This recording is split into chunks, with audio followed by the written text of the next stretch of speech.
Welcome back to the Corner of Story and Game, a podcast at the intersection of storycraft and game design. I'm your host, Gerald Ford, and today we're going to return back to the series on the lenses of game design based on the textbook by Jesse Schell, The Art of Game Design.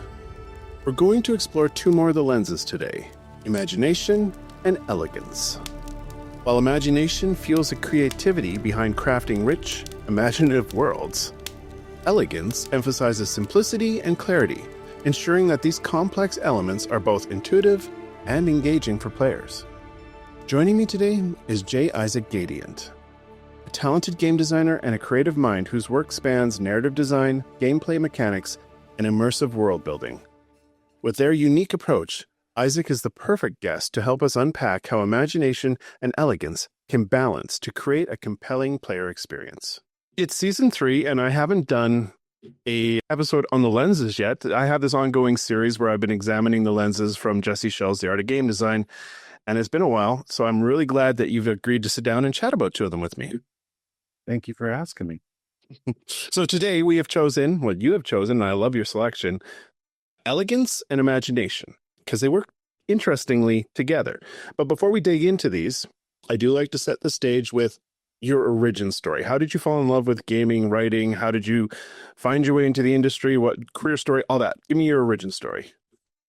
Thank you. Happy to. I was born in 1985, which places me right around the time of the Nintendo Entertainment System in the middle of America. My very first memory as a living being was being sat on the carpet watching my older brother play The Legend of Zelda.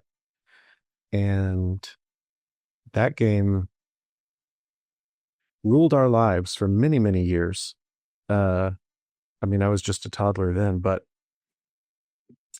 the depth of that game kept us going for a very long time. And even after we had played through it, the replayability was amazing. And by the time I maybe would have gotten tired of playing Zelda over and over, Link to the Past came out and we had a Super Nintendo.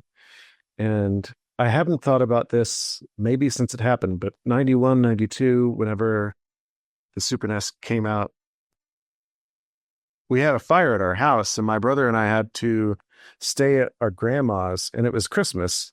And so for Christmas that year, we got the SNES. We were thrilled. And so, life was very different. It really felt like we were just in this new space with this new console and a new era of games. And I remember it was a very lore spongy time where every aspect of the game had meaning or joy to me. And I would just draw my brother playing games and do illustrations. And I learned about camera angles and close-ups and things like this. And that was a really joyous upbringing. I actually have a Zelda tattoo because it represents my youth growing up and being with my brother the whole time, because we always played Zeldas together. Until, I guess, the N64 and Ocarina of Time came out. He was in high school. And that would have been less interesting to him than what was on offer with his fellow high schoolers. But I've been writing since I was about that age where I could draw, really.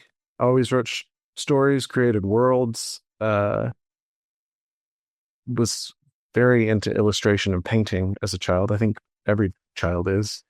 But I was encouraged, and so I stuck with it. I think that's a big thing. I try to tell every young person I meet about, if you have interest in anything, don't let go of it, because time just passes. We just keep living. And if you just don't stop doing the thing, someday you're going to wake up and be 40 and be incredibly good at a thing. I stopped drawing. I don't know when, I guess in high school. I think I did a still life for art class by freshman year. And that was done before everybody else. And the teacher was like, "That's amazing." I was like, "Thanks." She was like, "You can improve it." I was like, "What?" She was like, "Yeah, there's all this time. You should revise it. Here's your eraser." And I was like, "I'm not built for this," which will come into me talking about my writing career later. But yeah, imagination is something I'm thrilled to talk about because it was one of the first qualities ascribed to me by adults. They said, "Oh, you're so imaginative." Uh, and coincidentally, I took 2 autism tests yesterday online. And I think sometimes being creative or have a certain spark might be related to neurodivergence, but you don't have to be neurodivergent to be creative. But if you are, it can lend itself to certain crafts or interests, particularly if there's patterns involved. So I quit playing games whenever I went to college until I dropped out. And then it was high time for alcohol and Rock Band, or Guitar Hero, really, mostly. My friends couldn't afford the whole Rock Band setup. We just had a little SG there, which, we're going to talk about elegance. Just thinking now, that controller was so elegant, the color coded fingers, and like instead of bothering with all the strings, just to flick the up and down, they thought about what is the nature of that motion. I'm a guitarist, been playing since I was 10. I turned 40 in June. Okay. I've been doing a thing for 30 years. I'm pretty okay at it. And I cannot play Guitar Hero. But it ate up our lives. Much like I saw Pokemon Go sweep everybody up in my community the year that came out. And Ingress too, to an extent. But I've always been interested in building connections with communities and individuals, and largely music, writing, games are my through line to do that, because I'm not the kind of person who can kind of just go up to somebody and say, "Hey, I'm Isaac, and I know that that's enough." Accept me. That's not me. I'm like, do you have an excuse to talk to me? Do I have a reason to be here? No. Is there something I could be doing? Can I work? Can I volunteer? Give me purpose. Yeah, that's kind of the deal. So GDC isn't as scary as it could be because I make games, and so does everybody else. We all have something to talk with each other about. Right on. Right on. So I'm curious, you mentioned music. Did you explore a career in music at all at any point? Where you ever go down that road? Yeah, I ran around. I did everything that I could to try to make it in music. I ran a small local record label. I booked a local venue. I ran DIY venues. I opened up my house. I booked shows in other people's basements. I played in like 5 to 7 bands. I started a girls' rock camp and worked at the record shop. I was really involved in music for like 10 years. And, I started making music. I got a guitar when I was 10, which was 95, the year Melancholy and Infinite Sadness came out. And in 2000, I really kind of had my first band. And then 2018, I moved here to Madison, Wisconsin. That was kind of my retirement, because with chronic illness and being in pain all day, every day, you kind of just can't lug around gear. But yeah, in thinking about the lenses of design we have here today, it made me realize that the lens of elegance and the lens of imagination are discussed within the chapter about game balancing. Mm-hmm. And I realized my sense of balance comes from my long experience as a songwriter. That's my feel for dynamics, flow, pacing. Mm-hmm. I've been writing, but I feel like pacing a short story is far different than pacing a game. Oh, yeah. Because it's experiential. And, I guess, you can read at your own pace if you want. And some people talk about books as being a page turner. And so depending upon how you write, you might encourage that different, but music happens when it happens. So I guess in a way, games can be more like books in that experience, but music is so dynamic. And I think play is dynamic in that way. The book kind of just sits there and waits for you, but sometimes the structure or the execution could be effective. I've never been published to have anything in print like that, but should I have a book, I probably would frustrate a lot of people, and I'd probably be really happy with that. That's kind of the Joycean student I am of literature. Unfortunately, I try to shake it, but it's just there. Okay, so the lenses. Let's dig into these lenses. So, like you said, they're elegance and imagination. They're part of the chapter on balance. a person can go into Jesse Schell's book and look up the definitions, but I'm curious, what is Isaac's definition of these two lenses? How do you define them, and why do you think they're crucial in game design? I would define elegance as doing a lot with a little. Nice. I know in terms of software and systems, it's pretty specific definition, like it means a thing. But I'm kind of I'm a maker first, and I don't know. I view game design a little bit as tinkering, akin to like I'm interested in. I take apart my music gear and stuff, and I have a bunch of nice screw sets, and I have what's that called, soldering iron and all that. But usually, what it results in is just broken gear that I can't put back together again. And so, I think of writing more akin to working with clay. So I think elegance, to me, it's hard to avoid the thought of grace, of flow.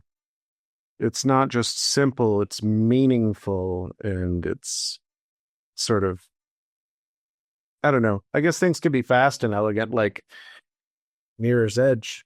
Very, very elegant. And, with game balancing, occasionally you want to frustrate the player. Like I found myself much more frustrated with Neon White, but I'm just not very good at games. So I was very frustrated trying to get through that and didn't last very long, even though their delivery of narrative was really interesting. But, there was a game in Steam Next Fest, I think, where largely the player character just falls. You have to fall well. And I was like, that's elegant. That's nice because it's very kinetic, but it's like active and passive at the same time. Right. Yeah, Shell's definition is essentially an innate complexity in a ratio over emergent complexity, meaning like what the thing is and all the systems in it over what can happen, what is possible. And I think that's very interesting. If you get the book, which I recommend you do, third edition is out. It lists as the example Pac-Man, which was inspired by pizza. If you didn't know, I think that's important. I literally, it gives 5 examples of, well, it says you can easily rate the elegance, quantify the elegance of a given game element by counting the number of purposes it has. So elements are to have purpose, and if a single element has multiple purposes, it's robust and elegant. Number 3 on this list for the dots in Pac-Man says they slow the player down slightly when eating them, creating good triangularity. Do you know how many pizza parlors I've played Pac-Man in and I never noticed that the pellets slow me down? I think it's probably the knowledge was like in my body, and maybe I knew to go elsewhere, but I think I was so stressed out by being chased by Inky and all the ghosts that I was just going wherever I could. And I like how the book mentions that a lot of people consider classic games, and I think it uses scare quotes, classic games, as typically being elegant. And as a narrative designer, I love Tetris, but it's getting a little tired for people to say like Tetris didn't need a story. And it's like, well, you've heard this a billion times, but the name comes from tetra, 4. It's a really elegant way to. I've been thinking about cohesion and coherence, and that's how I connect imagination and elegance. Cohesion to me is like there's an ad for something, who knows, insurance, where a bunch of shirtless people have letters painted on their chests for a sports ball game, and they're all standing up, and the crowd is a bit befuddled because the letters aren't in the right order. That's cohesive. Because they're all topless, they all have letters, they're all together. That's cohesion. Right. It's just not coherent because it's not in the right order. And so, imagination is a little bit about understanding. It's about putting things together. And talking about these two, or thinking about them leading up to this time we're sharing together, was really exciting because I make games, I design them, but I don't, I only call myself a narrative designer, not a game designer, because I'm not yet terribly technical. I've gotten in engines and I've worked like that, but I think in terms of how I've been taught narrative design is largely that I'm going to be presented with a mechanic and I need to wrap a story around it, and or I need to find ways to deliver a story that aren't hungry, like lots of text, not the best, walls of text, terrible. So, environmental storytelling, etc. Can you imbue a mechanic with meaning? And that very much excites me. But I do game jams. That's largely how I get to create games right now. And it's such a, I know it's not going to be the same because these are flashes and pans. These are very quick and everything happens together. And I pretty much start with, do we have mechanics that are meaningful already in terms of story? Like,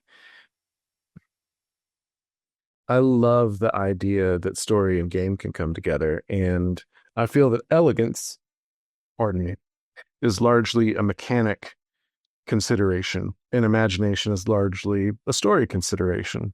Where those blur is where it gets interesting.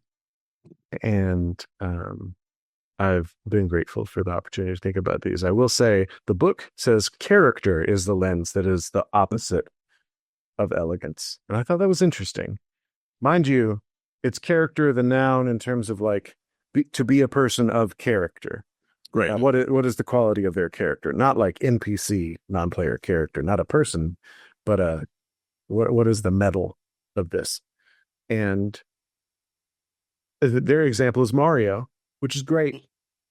They say Mario's quite the character, which is obvious, but if you think, we have turtles, we have mushrooms, we have a dog turtle, Bowser.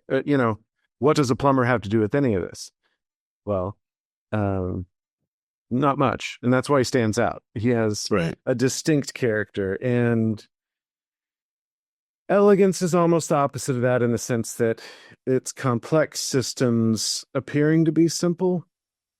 Classic games tend to be considered elegant, or just are elegant, because they had so many constraints of hardware, software. There was a game designer, I think his name is John Carmack, worked on Doom and Quake, and he was like, I find elegance to be figuring out that thing I shouldn't be able to do for a couple of years, but I can do it within what's available to me. Mm-hmm. And I thought that was really interesting, because, necessity is the mother of invention, etc. You mentioned at the beginning, near the beginning, the concept of the elegance of Guitar Hero's controller. I think that's an excellent example of they could have gotten crazy with imagination and tried to make it as complex as playing an actual guitar, but they went for elegance in order to tie into the player's imagination. How does that balance? I think it was interesting because, you can have different goals, right? You can have a goal of, say, I'm going to emulate a guitar, and you think of all the elements of a guitar and how you can recreate them. Or many a guest has referred to the story stack. Player fantasy is the least flexible piece, implying it's the most important. So if our goal is to give the player that fantasy, I'm not trying to recreate a guitar. I'm trying to help a player, make a player even, feel like a rock star. And that guitar is an instrument toward that end. And it's elegant because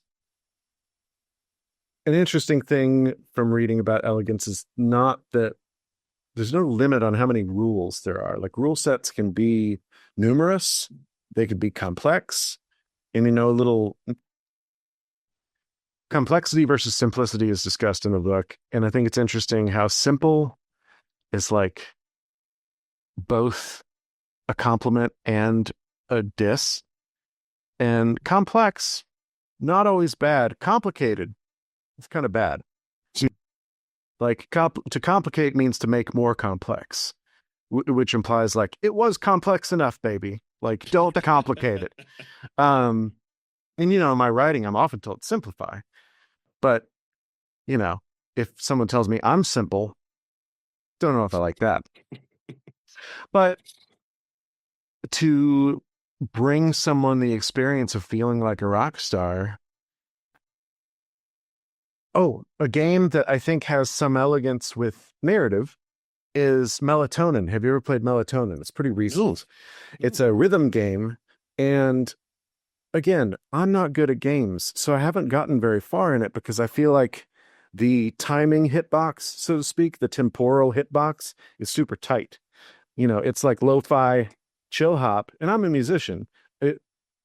I can play a lot of the songs on Guitar Hero, and I can't beat the level on Guitar Hero. I can just play it with a real guitar. Yeah. Melatonin is really fun, and it brings story by way of, as the name suggests, it's dreams, and things are a little absurd. And so everything can be, you're a floating goose, and there's pizza boxes spitting pizza at you, and you have to catch them. Or maybe you're just yourself, your own avatar of this slacker passed out on the couch. But it's a fun game. It's really stylish, and I would say it's elegant. I haven't gotten to experience enough of it because I haven't been able to time that just right. But I think elegance is related to flow. And flow, by and large, for game designers, we all think of, or I think of, the chart that Mihai produced about challenge and boredom. Mm-hmm. It has to be just challenging enough you want to, it's enticing. It's like, I like being challenged, but not too much. Like I will kick out. Right. But if it's not hard enough, like I don't play many idle games or match threes, not because I'm great at them, but the challenge, even if I might lose, I still maybe didn't feel challenged, even if I didn't win. I don't know. So finding that sweet spot, and within it's over time a little bit too of a progression. And RPGs are great at that. But that's a way in which I think music informs my sense of balance, because if nothing else, electronic music, you have all these elements and you bring them in, take them out, raise the level or add so many, you have all your elements going, you can make a drop and then there. So with Vampire Survivors, Elegance. Is it not elegant? They took a game that nobody knew and wasn't really popular, and I still don't remember the name of it. There was a game basically like that. And they slapped Castlevania on it, and everybody was like, oh yeah, that's it. That's the stuff. Because they gave it a story, and I'll pivot to imagination a little bit with this.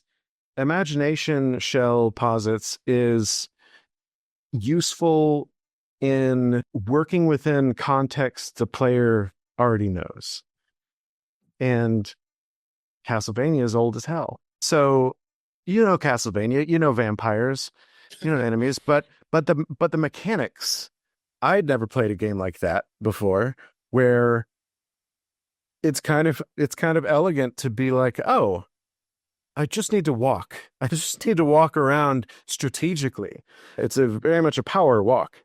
And the balance comes into me with like I guess you'd call it a raid or a surge, where just as you start to get the hang of which enemies are introduced, how they move, in what ways, how many hits it takes, and what your mechanics of weaponry are, how they damage and what directions, you get this. Spoiler alert for those who haven't played Vampire Survivors. It involves huge waves of enemies coming. It's kind of like that little bit of spice. It's a dynamic thing that happens that I think that surprise was thrilling.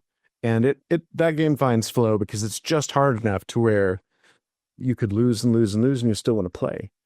And I've never played Balatro, but it's got to be elegant. It's got to be elegant. Like, anybody email me, tell me in what way it's elegant. I'll never play that game. I don't play WoW. I don't play Skyrim. I won't play Balatro because I would lose too much time. I hear how addictive these games are, and I just avoid them. Not because of the games, but because of me. Yeah. I have Bellatrix on my phone, and yeah, it's super, super elegant. You flow right into it. It's easy to lose time into flow state, but yeah, yeah. That is a modern constraint that I think produced one of the more elegant games of our time, which is Florence. I played Florence on the Switch, but I didn't realize that it was originally a mobile game. And that makes sense.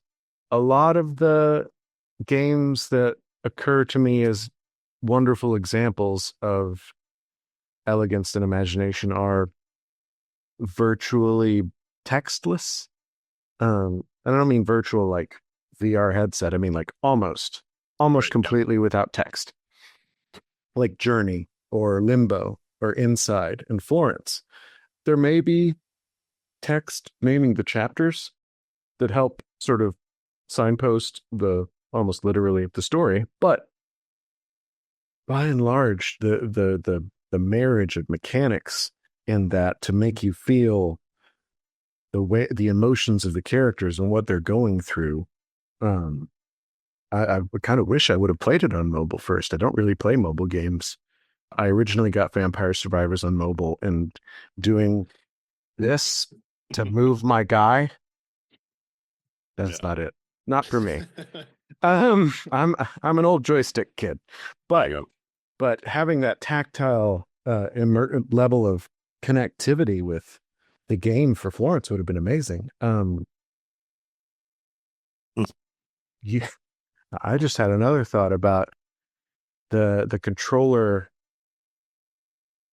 I guess I hadn't considered this, but elegance and imagination both can allow for immersion. I think elegance does because it makes you feel really connected to the kinetic goings on in the game. Actually, I remember coming across a quote from Mihai from the book Flow.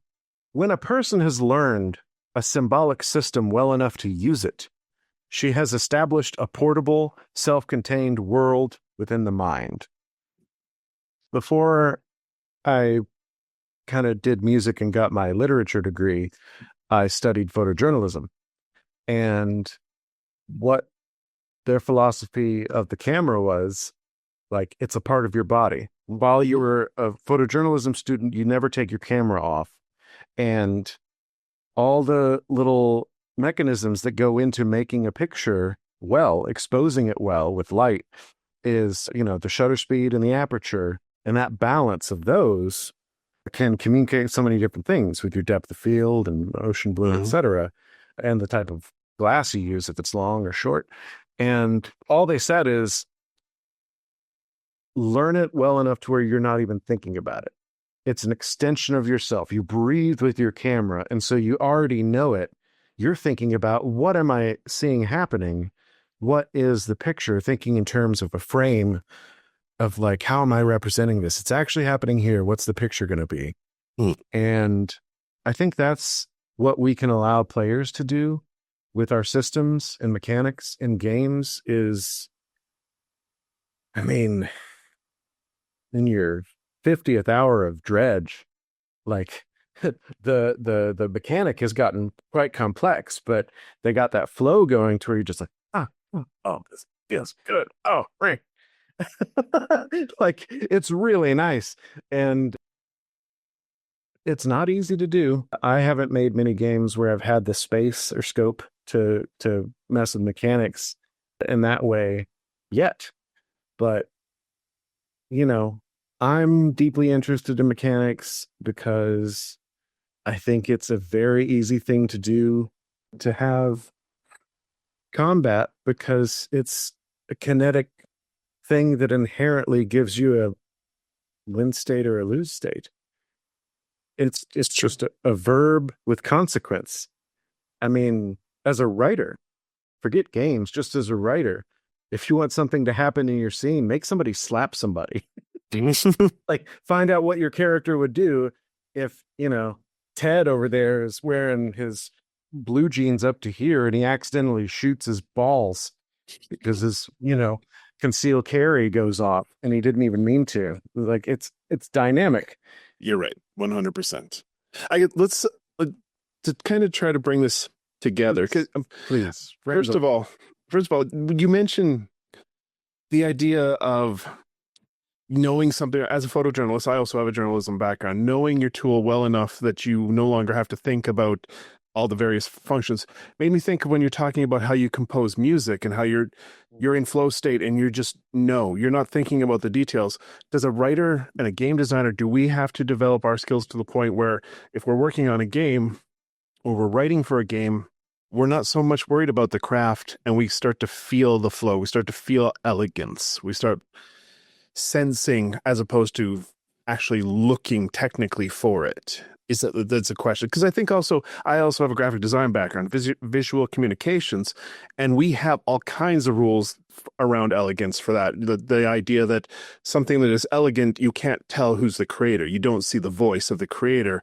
And other things that are elegant in visuals communications are things that do multiple purposes and multiple jobs in different areas at the same time. So a good logo should not only quickly communicate what it is they do, but establish a recognition, instill some sort of feeling. All of these things they should be doing without doing much. Like elegance is about doing as much as possible with as little as possible.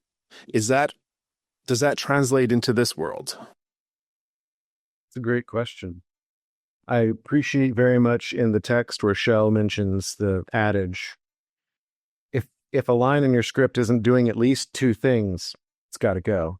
And that is because limited space, limited time, limited scope. That's a very game dev consideration. I would say with music making, I spend a lot of time in the studio, and that is not cheap.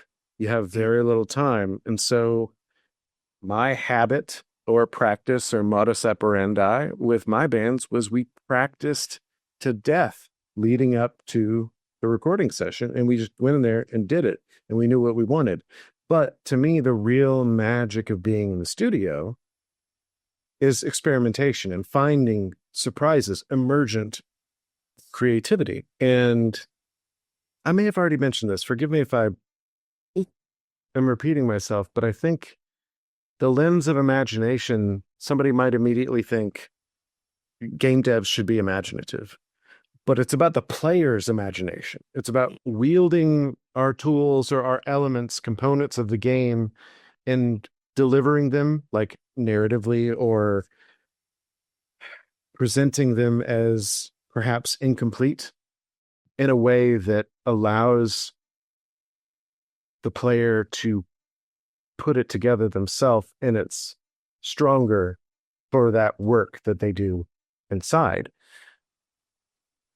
And I think that's why we like interactivity. It's not just, I do thing, I pushed a button, respond to my power, control.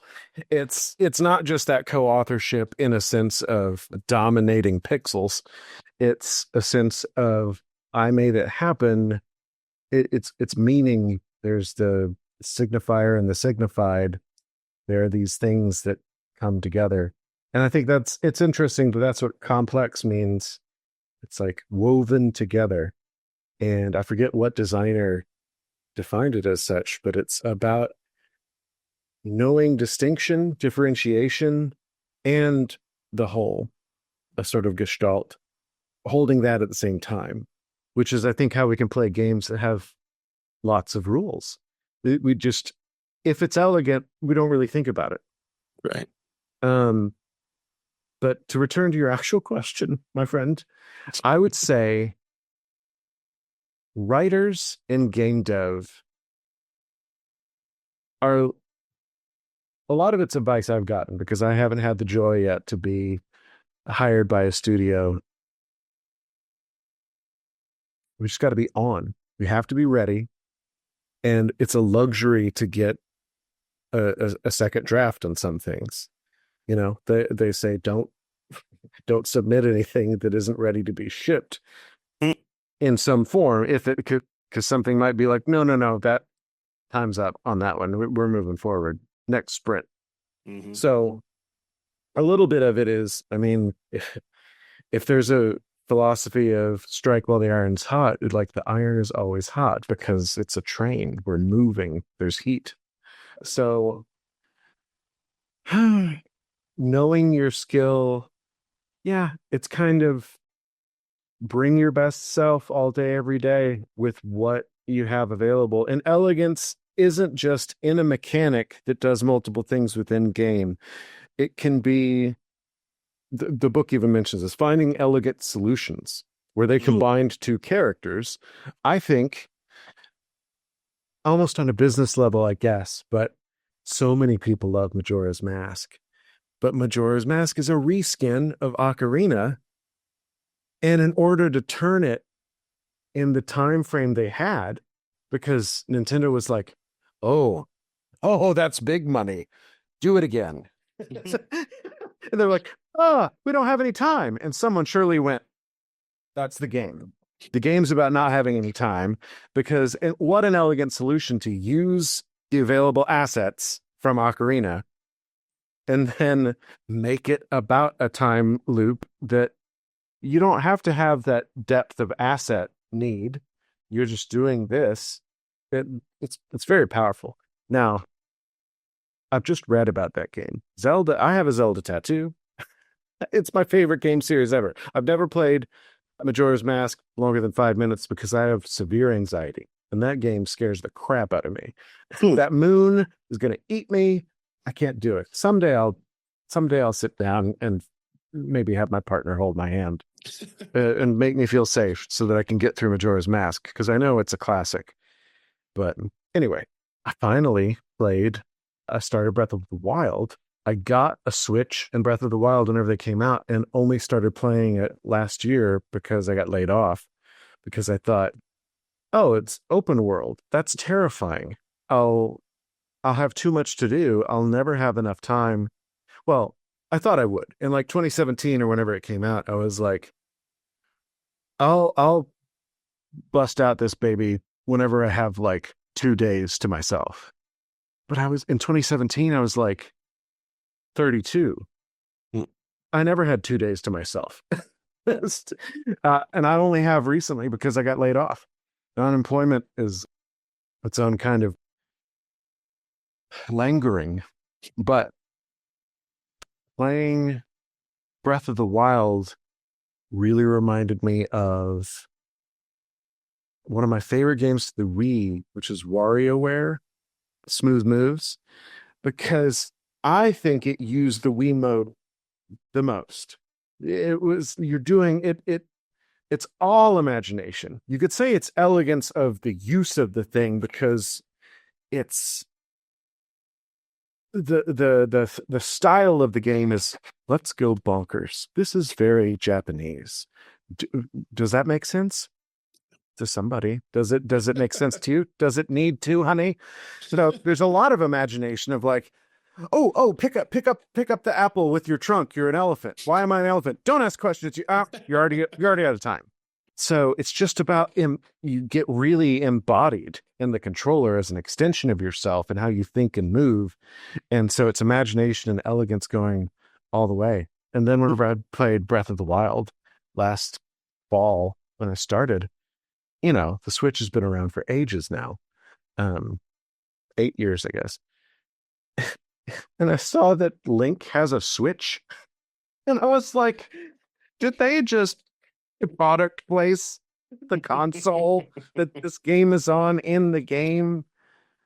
No. Like, I could see how as a child, if I were a kid, that would make me feel so powerful, so connected to Link. And that's why he's called Link. It's about the connection to the player character and the player. And that's why he's largely silent. But how lovely for a kid to think like, oh, I'm Link. I have this thing. It's the Sheikah slate. And whenever I'm in game jams, I never think about elegance. I just call it two birdsing. Oh, let's two birds that. Get two birds with one stone. Like, well, we could just have them do that as a battle mechanic, but I love Undertale. So I'm like, we almost had a battle mechanic in my most recent game that would just express a character's anxiety because we would use, we were stuck in RPG Maker because that's what we chose as an engine. And, it gives you a paradigm. If you're making that and using everything built in that's available to you, you're going to fight. And I was like, this is a no combat game, but this character could be particularly anxious. I know something about that. Let's have conversations be a fight. And we didn't end up implementing that. We had to let it go because of scope.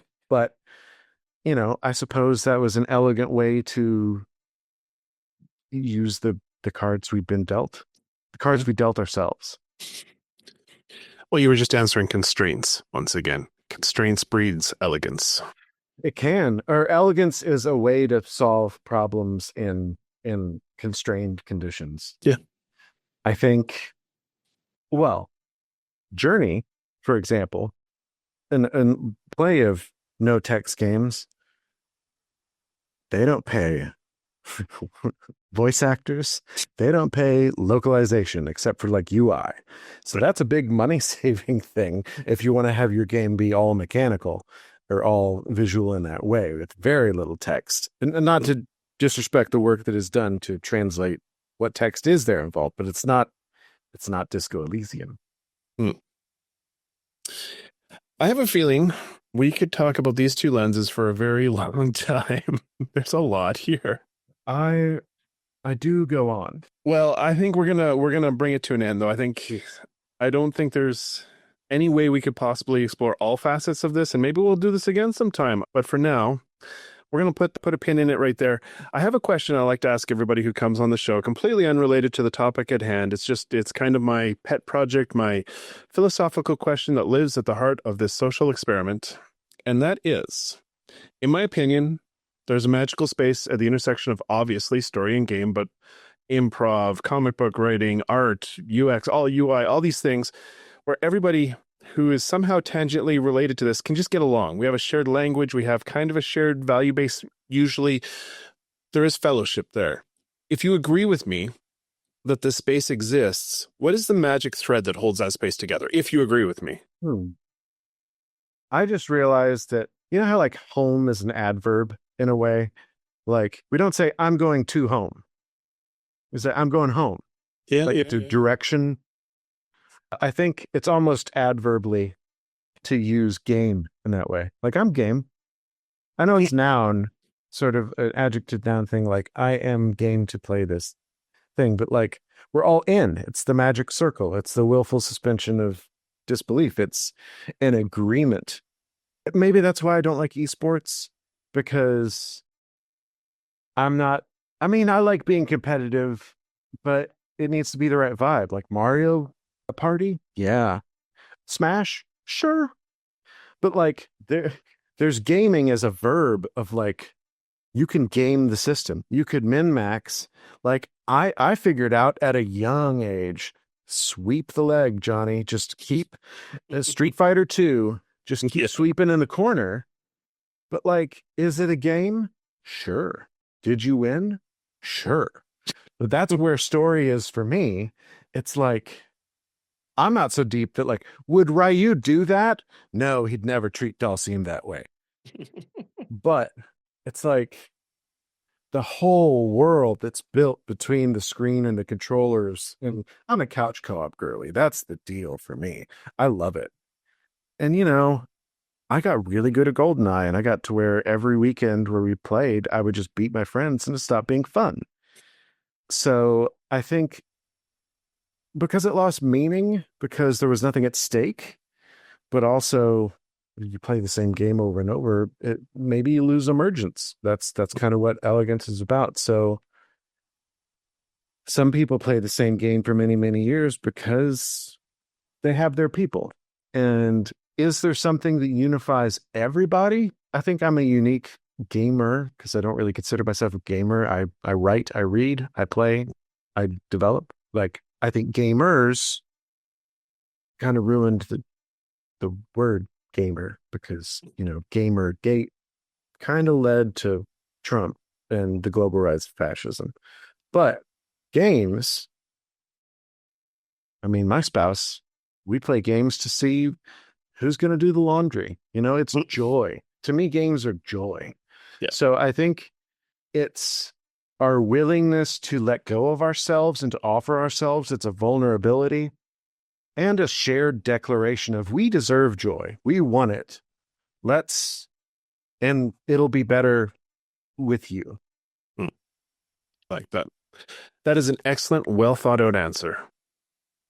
And I would like to believe that we make that space safe and inclusive once more. This is a space where everybody should be lifting each other up. At least that's my opinion. But thank you for your answer. You're welcome, Gerald. All right. Well, that brings us kind of close to the end here. Before we wrap up, is there anything, I like to open a little space for boosting. Is there anything you're working on, have worked on, you want to talk about? Conversely, where can people find you online? What are you up to these days? Just kind of hit me with your, what's going on? You can find me at jisaacgadient.com on Blue Sky. Whenever David Lynch suddenly, unexpectedly passed away, there was a game jam announced quickly after called Fix Your Hearts or Die. And I collaborated with Joe Baxter Webb, aka Doc of the Indie Game Clinic, on a game called Fairview Slipstream. It's a visual novel in the way that Thousand Times Resist is a visual novel. It's a JRPG. Very proud of it. David Lynch was the master of imagination. He would say, here's some stuff. And we'd say, well, David, that's really weird. Does it mean anything? He'd say, maybe. Does it? We have the Twin Peaks series on DVD or Blu-ray. And the best thing about it is that the Log Lady intros are there. And that was a little more content from David. And around the episode where they revealed who Laura Palmer's killer was, he was a little snarky. He was like, and in the knowing, we're lesser for it. So, there's joy in imagination of, if I give you a little bit and you put the rest together, we've done something together and we're on the same page. Or Fairview Slipstream, I produced it using David Lynch's method of, I just dreamed up stuff and I put it in the game and connected it. It was cohesive, but not coherent. So what does it mean? I kind of know. You probably won't know. Does that mean it won't be any fun? I don't think so. Find out. Let me know. I will. I'm checking out. Everybody else should too. Thanks. All right. Well, that's it, my friend. I'm going to push you out into the cold as I do, but I would love to give you the last word as you cross the threshold. Do you have any parting words of wisdom for us? Anybody who says that not everything is political is under the impression that that's true because of their privilege or is lying because it benefits them. Everything's political. Your game has a message whether or not you wrote it.